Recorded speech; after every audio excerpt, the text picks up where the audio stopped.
Could you, both of you, address how many of these CDMA iPhones that you could manufacture in the first quarter and in the first year of availability? That's probably more a question for me.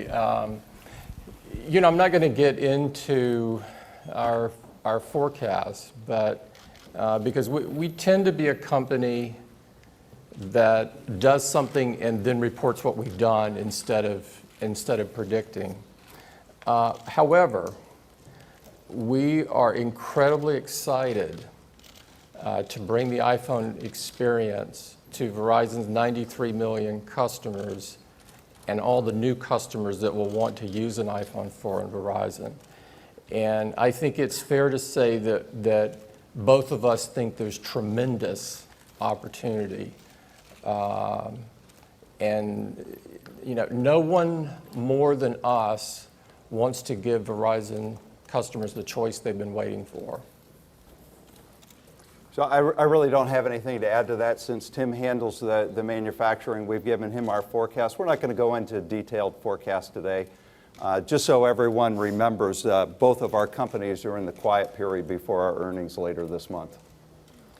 We'll take number 4, and then we'll come back over to this side of the room. Hi, Peter Svensson, Associated Press. Is the CDMA iPhone going to be on a 1-year upgrade cycle, or will it be refreshed in the summer like the GSM iPhones? You know, we have a long-standing practice of never commenting on our new product roadmaps.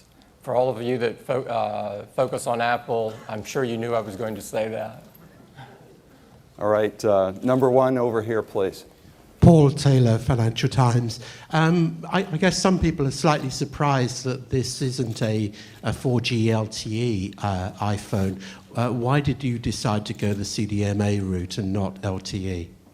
You want to start? And then yeah, 2 key reasons. One, the first generation LTE chipsets forced some design compromises, some of which we would not make.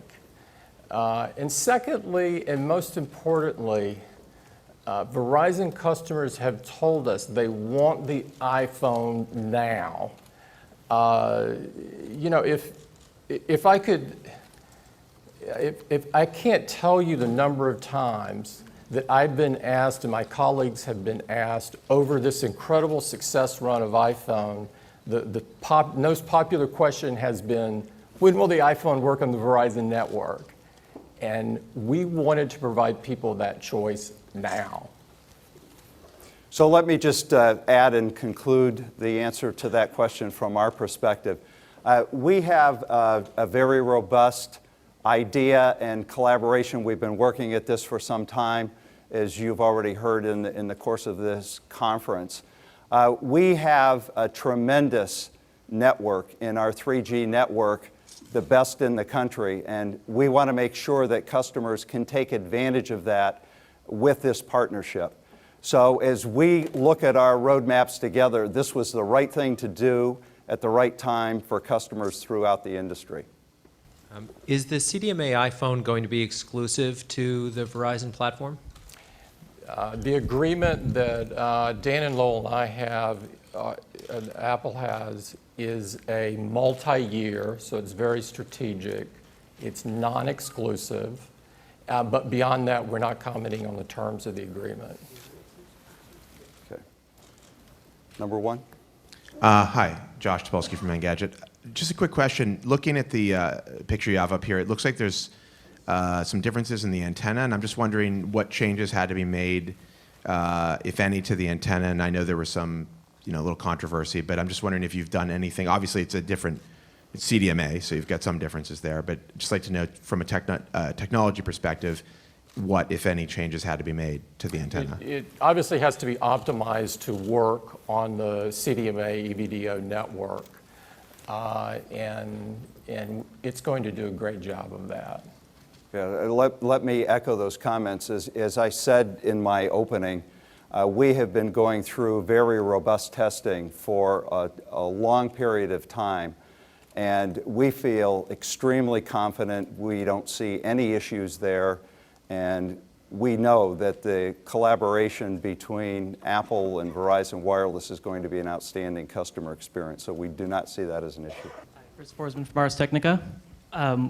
We were wondering, and we have a lot of readers who are wondering, what happens when you're using your data connection and you get a phone call? Yeah, so it's, let me handle that one. So it's consistent with other CDMA devices, and we continue to improve the whole CDMA infrastructure, but it's the same experience that you get on CDMA devices now. Two quick questions. So first, is there an extra charge for the tethering? And secondly, apart from the ability to make voice calls, are there any capabilities or features in this version that don't exist in the GSM WCDMA version? Okay, let me cover the first one. So we talked about the device pricing. What we didn't talk about, and we're not going to talk about today, are the pricing for the network connectivity. But we'll be having announcements coming on pricing in the future, but not today. The answer to your second question, there is an additional feature in this iPhone 4, and that's the personal hotspot, which can connect up to 5 Wi-Fi enabled devices. Hi, this is Mark Flores with Into Mobile. I'm just curious when we'll be able to see an LTE enabled iPhone, and will there be any data caps or limitations like AT&T currently has?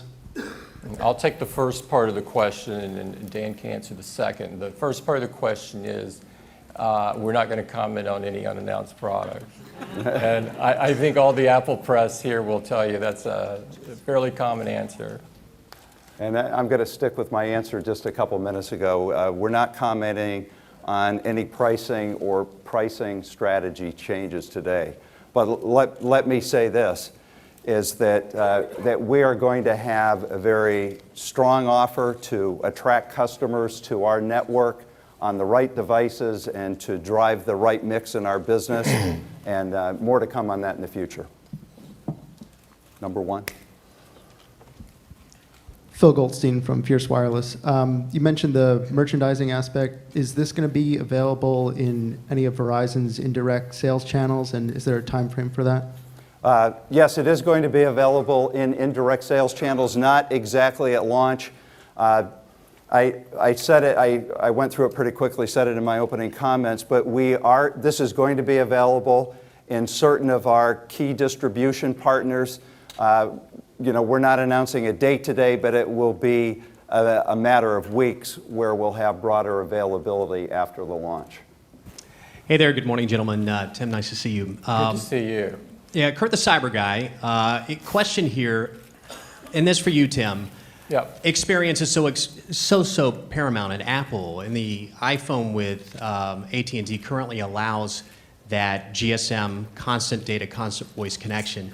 Can you just describe what is the experience difference of being on a voice call and then attempting to access data such as a web? How does that feel on an experience level using CDMA technology? I think people place emphasis on different things.